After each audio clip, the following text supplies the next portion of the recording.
الحمد للہ وکفا وسلام علی عبادہ الذین اصطفیٰ اما بعد۔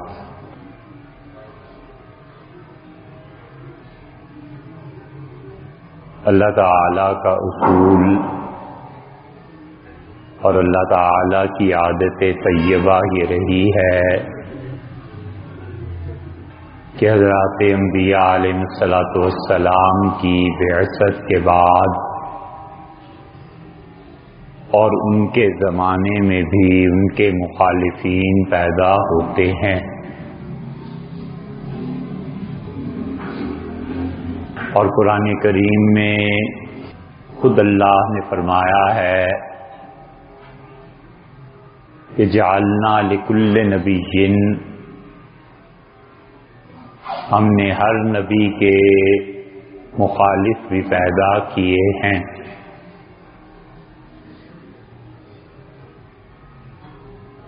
حضرت رسالت مآب صلی اللہ علیہ وسلم سے پہلے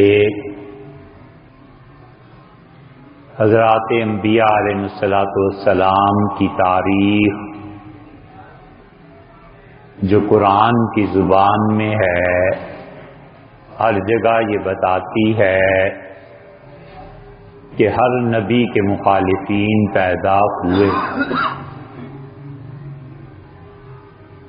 اور انہوں نے انبیاء علیہ السلام کے قتل کے منصوبے بنائے، انہیں قتل کیا، ان کو ان کے گھروں سے نکالا گیا، جہاد ہوا اور ہجرتیں ہوئیں، اور ٹھیک یہی مرحلہ حضرت رسالت پناہ صلی اللہ علیہ وسلم کو بھی دیکھنا پڑا۔ مخالفت ہوئی، قتل کے منصوبہ بنا، اور قریب تھا کہ اس پہ وہ عمل کر لیتے، مگر اللہ نے ہجرت کا حکم دے دیا، اور رسول اللہ صلی اللہ علیہ وسلم نے صاف اور واضح طور پر یہ بتا دیا کہ جتنی زیادہ آزمائشیں میری ہوئی ہیں اور جن مراحل سے میں گزرا ہوں، یہ عین ممکن ہے کہ میرے بعد بھی اللہ کے بندوں کو ہجرتیں کرنی پڑیں، اور میرے بعد بھی خدا کے دین کے لیے لوگوں کو اپنا گھر بار چھوڑنا پڑے، لیکن اس نوعیت کی اور اتنی شدید تکالیف اور یہ سب کچھ جو میرے ساتھ ہو رہا ہے، میں اللہ کا آخری رسول اور نبی ہوں جو اس کو جھیل رہا ہوں۔ اور حضور اقدس صلی اللہ علیہ وسلم نے دنیا کی کسی مذہبی روایت میں آپ کو یہ ملے گا ہی نہیں۔ دنیا میں کتنے مذاہب ہیں؟ عیسائیت ہے، یہودیت ہے، زرتشتی ہیں، چین کے دانشور ہیں، یونان میں ارسطو، افلاطون، یہ اس مقام کے لوگ تھے کہ لوگوں نے افلاطون کے بعد یہ لکھا اور کہا کہ افلاطون کے بعد کا جتنا فلسفہ ہے وہ سارے کا سارا یا تو افلاطون ہی کے نظریات کا رد ہے یا اس کی تائید ہے، اس سے بڑا آدمی پھر آیا ہی نہیں۔ جتنی ان کی روایات ہیں وہ بھی دیکھ لیں، اس پوری کائنات میں مذہب کوئی بھی کسی شخص نے یہ دعویٰ نہیں کیا کہ میں آخری ہستی ہوں اللہ کی طرف سے بھیجی ہوئی، اور کسی نے یہ نہیں کہا کہ میرے بعد وحی کا دروازہ ختم ہے اور میرے بعد اب وحی جبریل امین کسی پر لے کر نہیں آئیں۔ رسول اللہ صلی اللہ علیہ وسلم اس منصب پر فائز تھے، اور انہوں نے برملا کہا، اور صحابہ کرام رضی اللہ عنہم میں ایک دو چار نہیں، سینکڑوں صحابہ رضی اللہ عنہ اس بات کے گواہ ہیں کہ آپ نے صاف لفظوں میں کہا کہ انا خاتم النبیین لا نبی بعدی، اور میں اللہ کے نبیوں میں بالکل آخری خدا کا بھیجا ہوا ہوں اور میرے بعد کوئی نبی نہیں آئے۔ سیدنا مسیح علیہ الصلوۃ والسلام نے جو اللہ کے باایمانہ آخری رسول تھے کہ بنی اسرائیل میں اس کے بعد کوئی نبی نہیں آیا، انہوں نے کہا کہ میرے بعد ایک ہستی آئے گی اور اس کا نام احمد ہوگا، اور ان کے اس جملے کو انجیل نے بھی لیا اور انہی کے اس جملے کو قرآن نے بھی لیا،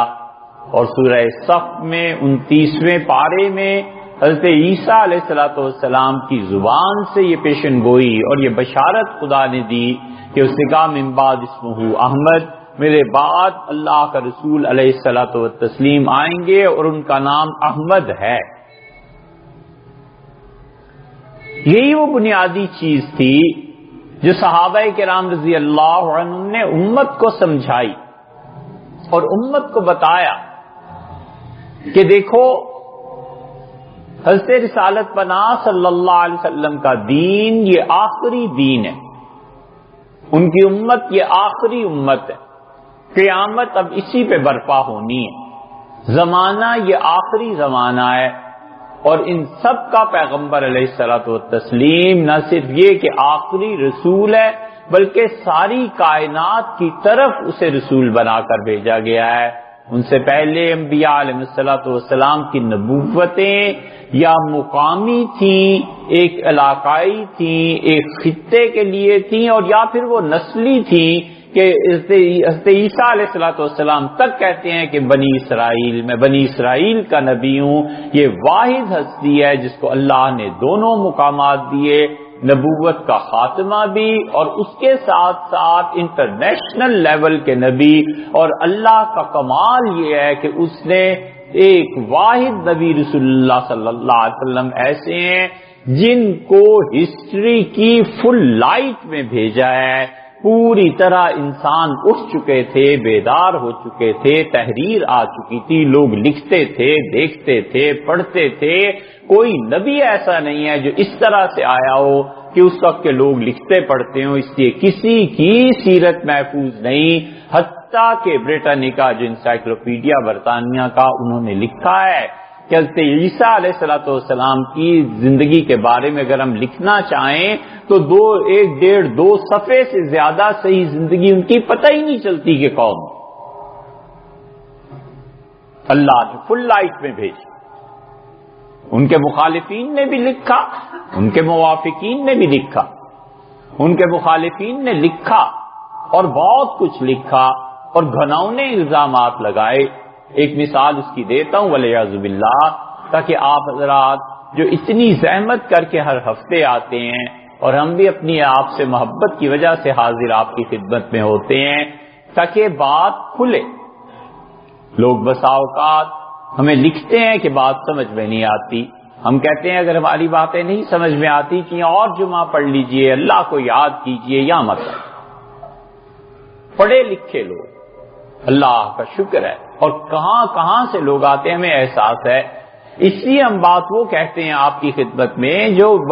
بڑی سنجیدگی سے سوچنے کے قابل ہے۔ حضور اقدس صلی اللہ علیہ وسلم خدا کے واحد نبی ہیں جو ہسٹری کی فل لائٹ میں آئے ہیں، ان کے موافقین نے لکھا اور رسول اللہ صلی اللہ علیہ وسلم کی ایک ایک چیز محفوظ کی۔ یہ بخاری، مسلم، ابو داؤد، یہ ساری کی ساری حدیث کی کتابیں بھری پڑی ہیں۔ حضور اقدس صلی اللہ علیہ وسلم نے نگاہ اٹھا کر بھی دیکھا ہے، اس کو بھی اگلوں نے محفوظ کیا ہے۔ رسول اللہ صلی اللہ علیہ وسلم نے کسی کے سر پہ ہاتھ رکھا ہے، اس کو بھی محفوظ کیا ہے۔ نبی کریم صلی اللہ علیہ وسلم کسی کنویں پر چلے گئے ہیں اور وہاں جا کر اپنا لعاب مبارک اس کنویں میں ڈال دیا ہے، لوگوں نے اسے بھی لکھ لیا ہے۔ کوئی ادا ایسی نہیں ہے نبی کریم صلی اللہ علیہ وسلم کی جو محفوظ نہ ہوئی ہو، لکھی نہ گئی۔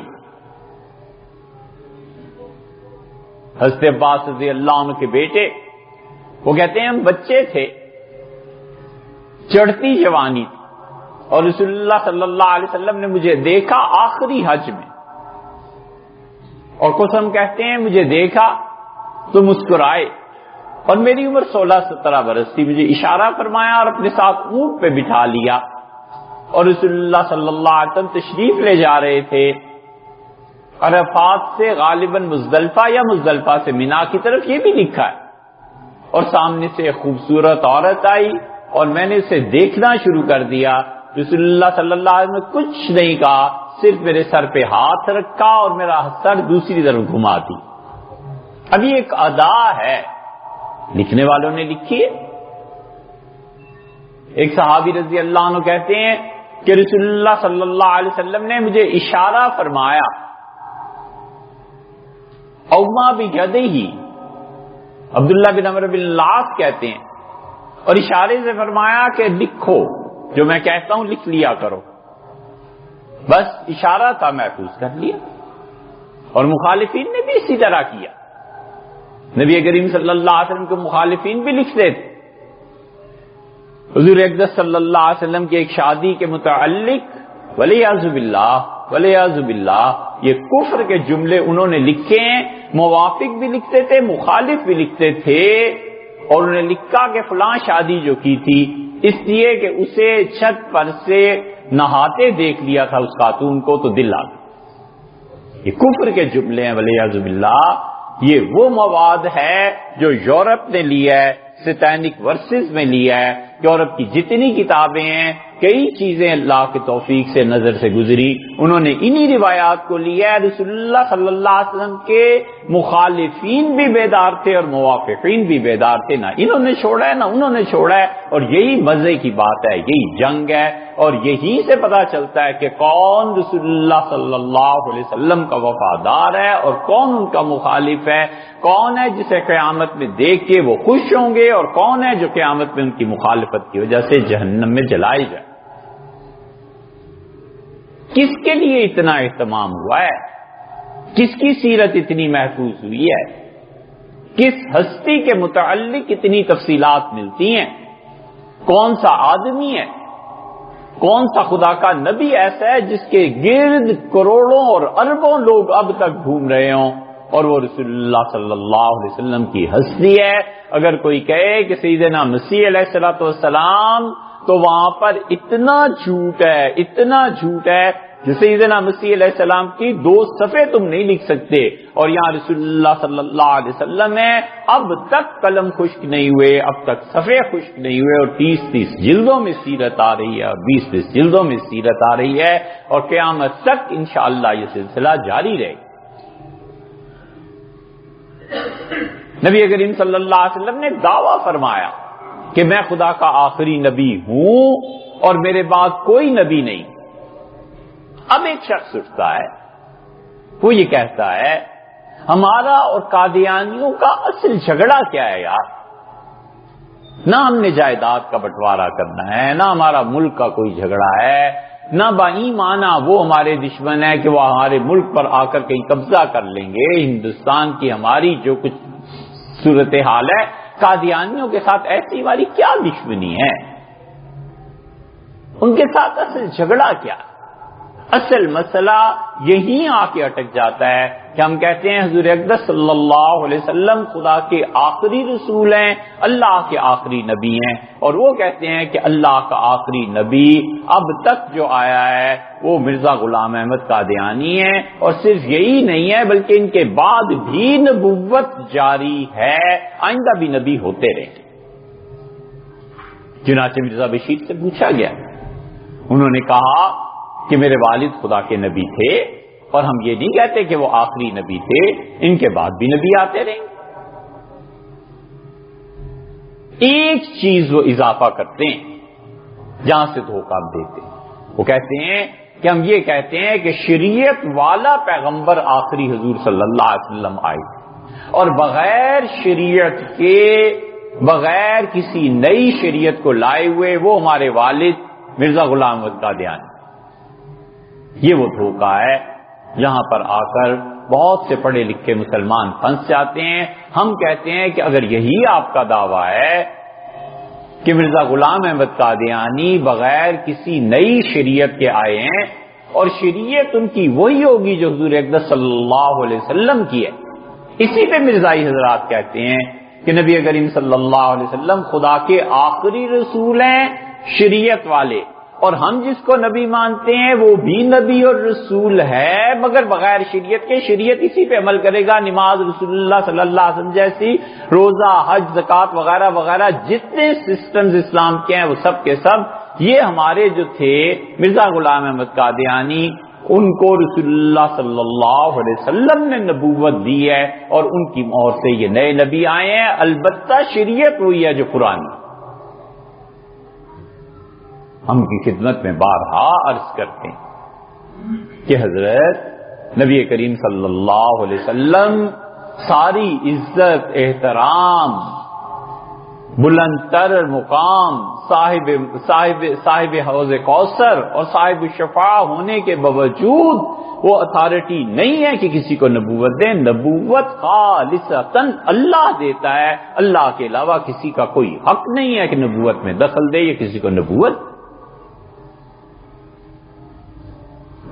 کوئی سند اور سرٹیفکیٹ ہے جسے کوئی دے دے گا۔ اللہ کہتا ہے یجتبی الیہ من یشاء، جس کو اللہ چاہتا ہے کھینچتا ہے اپنی طرف۔ اللہ فرماتے ہیں کہ وہ اللہ کی ذات ہے جو نبوت کو عنایت کرتی ہے۔ رسول اللہ صلی اللہ علیہ وسلم کیسے نبوت تمہاری اس کو دے سکتے تھے؟ اول تو یہی جھوٹ ہے۔ اور پھر آپ کہتے ہیں کہ وہ تشریعی نبی نہیں ہے۔ وہ ایک نبوت کا دعویٰ کرے تو تب ہے۔ مرزا غلام احمد قادیانی نے وفات سے 8-10 دن پہلے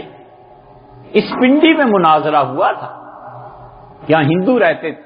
ہمارے نانا میں سناتے تھے اس مناظرے کی تفصیل۔ یہاں پنڈی میں مناظرہ ہوا تھا 1935 میں۔ مرزا غلام احمد قادیانی کی وفات سے پہلے ان کی اپنی جماعت میں بڑا جھگڑا اٹھا کہ مرزا صاحب نبی ہیں یا مجدد ہیں، ان کی اصل پوزیشن کیا ہے۔ ان کی اولاد، ان کے پرانے لوگ، ان کے مفتی سب کہتے تھے نبی ہیں والعیاذ باللہ، اور دوسرا گروپ کہتا تھا نہیں حضرت مجدد ہیں، نبی نہیں ہیں۔ اس پہ جو بحث مباحثہ ہوا تو غلام احمد قادیانی لاہور میں آئے، اور وفات سے کوئی 8-10 دن پہلے انہوں نے ایک چھوٹا سا 8 صفحے کا پمفلٹ لکھا، اور اس میں انہوں نے صراحتاً لکھا کہ میں نہ صرف نبی ہوں بلکہ محمد الرسول اللہ جو پڑھتے ہو نا میں وہی ہوں۔ میں کہتا ہوں اللہ الہ الا اللہ محمد رسول اللہ، آپ کہتے ہیں خدا نہ وہ وقت لائے مگر گلے پہ چھری بھی کوئی رکھ دے تو اس سے مراد وہی ہستی ہے جو مدینہ منورہ میں ہے، اور جن کی شفاعت کی امید ہے، اور جن کی حمد و ثنا ہے، اور جن کی ہم امت میں ہیں، اور جن کے لیے ہم دعا مانگتے ہیں، ہر نماز میں درود پڑھتے ہیں، اور جن کے متعلق تمنا ہے کہ اللہ انہی کے دین پہ موت دے۔ ہمارے نزدیک محمد رسول اللہ وہ ہیں۔ ایک مرزائی بچہ کہتا ہے لا الہ الا اللہ محمد رسول اللہ، ہم کہتے ہیں بیٹے اس سے محمد رسول اللہ کون مراد ہے؟ مدینہ منورہ والے یا جو غلام احمد قادیانی نے خود لکھا ہے کہ محمد رسول اللہ میں ہی ہوں؟ کیوں غالطہ دیتے ہو یار، کیوں جھوٹ بولتے؟ اور اسی پہ اکتفا نہیں کیا، انہوں نے کہا میں محمد رسول اللہ بھی ہوں، میں عیسیٰ بھی ہوں، میں موسیٰ بھی ہوں، میں داؤد بھی ہوں، میں آدم بھی ہوں۔ تمام انبیاء علیہ الصلوۃ والسلام کی نبوتیں مجھ میں جمع ہو گئی ہیں۔ اب کچھ تو سوچیں، ہمارا اصل جھگڑا یہ ہے، ہم کہتے ہیں اسے نبی ماننا تو درکنار، اسے مسلمان بھی نہیں مانا جا سکتا۔ انہوں نے نہیں لکھا، انہوں نے انبیاء علیہ السلام کی توہین نہیں کی، انہوں نے لکھا ہے، لفظ دہرا نہیں سکتا، اللہ حفاظت فرمائے، اس نے لکھا ہے کہ ہائے اس چیز کو کہاں لے جائیں کہ جسے تم مسیح کہتے ہو، عیسیٰ علیہ السلام طوائفوں سے اپنے سر پہ تیل ملوایا کرتا تھا، یعنی اتنا بد کردار تھا وہ عیسیٰ علیہ السلام، معاذ اللہ استغفر اللہ۔ خدا کے نبیوں کی توہین کرنا، اللہ کے چنے ہوئے بندوں کی توہین کرنا۔ حسین کے بارے میں کہتے ہو میرے گریبان میں ایسے بیسیوں حسین، حسین رسول اللہ صلی اللہ علیہ وسلم کے نواسے تھے، واحد بچے ہیں جن کے لیے رسول اللہ صلی اللہ علیہ وسلم اپنے ممبر سے اترے اور اپنے دونوں بچوں کو اٹھا کر دونوں ہاتھوں پہ خطبہ دیا، اور رسول اللہ صلی اللہ علیہ وسلم نے جنہیں اپنے کندھوں پہ بٹھایا، اور نبی کریم صلی اللہ علیہ وسلم سجدے میں پڑے رہے، اور حسن رضی اللہ عنہ بچے تھے، آ کے نانا کی پیٹھ پہ بیٹھ گئے۔ رسول اللہ صلی اللہ علیہ وسلم نے طویل سجدہ کر دیا کہ کہیں ایسے نہ اٹھوں اور یہ جو لطف اٹھا رہے ہیں حسن یہ جاتا رہے۔ حسن اترے ہیں تو رسول اللہ صلی اللہ علیہ وسلم نے سر اٹھائے، ایسے حسین میرے گریبان میں جھانک کہ یہ خدا کے ہر اچھے بندے کی توہین، حتیٰ کہ رسول اللہ صلی اللہ علیہ وسلم کے متعلق ایسے الفاظ جو دل نہیں چاہتا، بالکل طبیعت نہیں مانتی کہ ان کو پڑھا جائے۔ اصل مسئلہ یہ ہم کہتے ہیں آپ اس کو چھوڑ دیجئے، نہ میں آپ کی نماز پہ اعتراض، نہ روزے پہ اعتراض، نہ دین کے چلنے پہ، آپ یہ اقرار کیجئے کہ جو یہ شخص کہتا ہے کہ رسول اللہ صلی اللہ علیہ وسلم کے بعد نہ صرف میں نبی ہوں بلکہ محمد رسول اللہ اپنی نئی شان میں میرے جسم میں آ گئے ہیں، آپ اس سے دستبردار ہو جائیں، آپ ہمارے بھائی ہیں، ہمیں کیا لینا اور کیا دینا، آپ اسی دین پہ عمل کریں، آپ اس دین کی خدمت کریں۔ اصل جھگڑا یہاں سے شروع ہوتا ہے۔ اس لیے یہ سارے دیوانے نہیں تھے جنہوں نے آئین میں ترمیم کروائی اور جن لوگوں نے اس وقت سارے ملک میں تحریک چلا کر یہ لکھوایا، اور پھر دوسری مرتبہ تحریک چلی کہ جب آپ اس سے دستبردار نہیں ہوتے تو اسلام کے شاعر کو آپ استعمال نہ کریں۔ یہ ایک اور فرقہ واریت کی بات ہوگی۔ ایک گورا ہے، مسلمان ہو جاتا ہے، وہ کہتا ہے وہ بھی آزان دیتے ہیں، تم بھی آزان دیتے ہو، وہ بھی نماز پڑھتے ہیں، تم بھی نماز پڑھتے ہو، کنفیوژن میں پڑ جاتا ہے کہ کون سا، اور آخری بات آپ اس پہ کھولتے ہیں کئی سال کے بعد کہ مرزا غلام احمد قادیانی کو مانو، پہلے رسول اللہ صلی اللہ علیہ وسلم کا نام غلط طور پر استعمال کر کے اسے دین کی طرف بلایا، وہ بیچارہ اپنا کفر چھوڑ کے دین کی طرف آتا ہے، آپ اسے ایک نئے کفر میں ڈال رہے ہیں۔ آپ کر کیا رہے ہیں؟ وہ آیا ہے آپ سے اللہ کی راہ پوچھنے، اور وہ آیا ہے آپ سے اللہ کے گھر کا پتہ پوچھنے، اور آپ اسے مرزا غلام احمد قادیانی کے پاس پہنچاتے ہیں۔ ہم کہتے ہیں مدینہ منورہ جاؤ، یا رسول اللہ صلی اللہ علیہ وسلم سے بڑھ کے خدا کی راہ دکھانے والا ہے ہی نہیں۔ ہمارا ایمان، ہمارا عقیدہ ہے خدا اس پہ قائم رکھے اور موت دے اسی پہ کہ رسول اللہ صلی اللہ علیہ وسلم کے بعد اللہ کے قرب کی ہر راہ مسدود ہے، ہر راہ انہی کے کوچے سے گزرتی ہے، ہر آدمی انہی کی گلی سے گزر کے اللہ تک پہنچ سکتا ہے، اور کوئی راہ ہی نہیں رہی۔ پھر وہ یہ دعویٰ کرتے ہیں کہ مجھ پہ وحی آتی ہے، پھر وہ یہ دعویٰ کرتے ہیں کہ میں سیدنا مسیح علیہ الصلوۃ والسلام کے متعلق رسول اللہ صلی اللہ علیہ وسلم نے جتنی احادیث کی ہیں وہ میں ہی ہوں۔ پوچھا گیا کہ حضرت نبی کریم صلی اللہ علیہ وسلم نے تو فرمایا تھا کہ دجال آئے گا، اس نے کہا دجال گدھے پہ سوار ہوگا نا، حدیث میں آیا؟ کہاں حدیث میں آیا ہے؟ انہوں نے کہا جو ریل گاڑی انگریزوں نے چلائی ہے یہ دجال ہے اور میں عیسیٰ ہوں۔ کون مان؟ عقل کو ڈبو آئیں کہیں۔ پھر لوگوں نے پوچھا کہ عیسیٰ علیہ الصلوۃ والسلام تو دمشق میں آئیں گے، آپ قادیان میں آ گئے، اس پہ آ کے پھنس گئے، اور پھر یہ انہی کی کتابوں میں، انہی کی کتابوں میں خدا اس سے حفاظت فرمائے کہ ہم کسی کے متعلق بھی جھوٹ بولیں۔ اللہ نے ہمیں کہا ہے وَلَا يَجْرِمَنَّكُمْ شَنَآنُ قَوْمٍ عَلَىٰ أَلَّا تَعْدِلُوا، لوگوں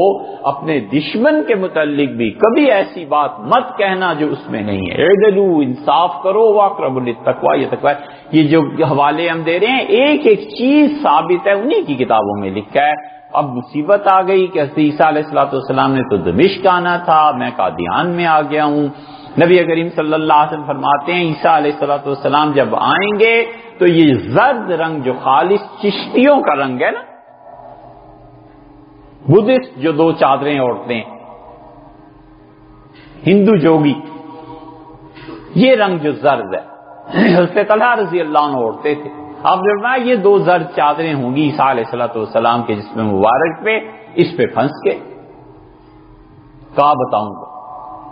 اور مفتی صادق صاحب کو خط لکھا کہ مفتی صاحب نبوت کا دعویٰ تو کر دیا، اب اس کا کیا کروں؟ کہا حضرت یہ بھی کوئی بات ہے، آپ انہیں لکھیے، انہیں کہیے کہ مدینہ منورہ سے دمشق جنوب میں ہے، یا کوئی اور سمت کہی ہوگی، اور قادیان بھی جنوب میں ہے، تو رسول اللہ صلی اللہ علیہ وسلم کی مراد یہ نہیں تھی کہ وہ دمشق میں آئیں گے، مراد یہ تھی کہ اس سائڈ پر آئیں گے، تو سائڈ دمشق کی بھی ہوئی ہے، قادیان کی بھی ہوئی ہے، اور رہ گئی 2 زرد چادروں کی بات، تو انہیں لکھیے کہ 2 زرد چادریں اللہ نے مجھے بھی اوڑھائی ہیں، ایک زرد چادر یہ ہے کہ مجھے بلغم کی بیماری ہے سینے میں، اور دوسری زرد چادر نیچے کی ہے کہ پیشاب کی بیماری ہے، 2 زرد چادریں میرے پاس تھیں۔ بھلا بتاؤ، نبی کریم صلی اللہ علیہ وسلم کے ارشادات کو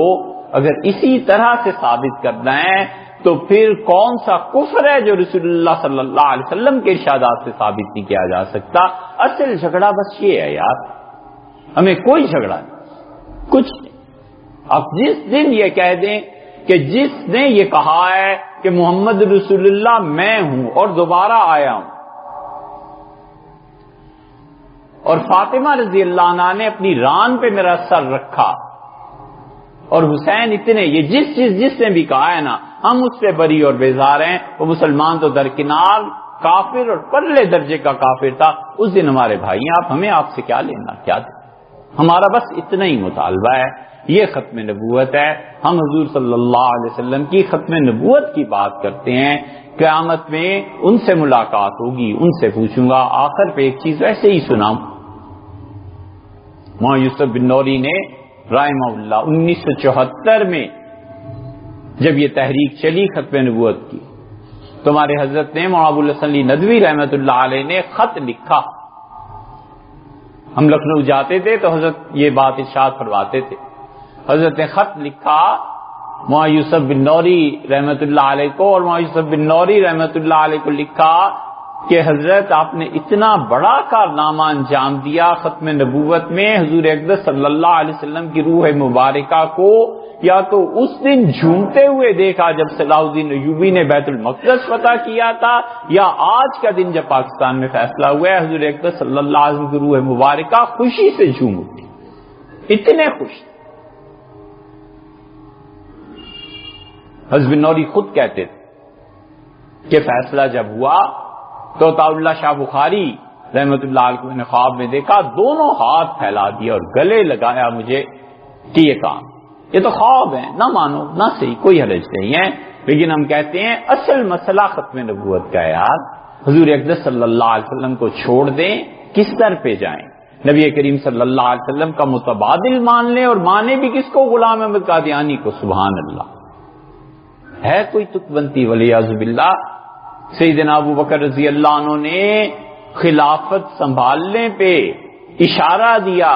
کہ میں بدری صحابہ رضی اللہ عنہ کو جہاد کے لیے نہیں بھیجوں گا۔ ابو بکر جانتے تھے